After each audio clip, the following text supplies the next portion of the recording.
Somewhere between childhood and adulthood, we stopped exploring. Back then, all we needed was a bike. Now, we've got cars that never go anywhere except to and from work.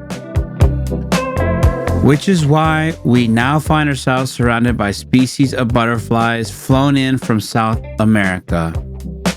One of the workers noticed Rosalia was scared of a butterfly, and I told her, it's okay, it's just a butterfly.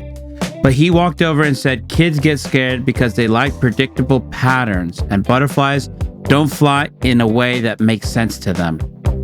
And it made me think, does that happen to us when we grow up too? Do we stay home because we're scared of anything we can't predict or control?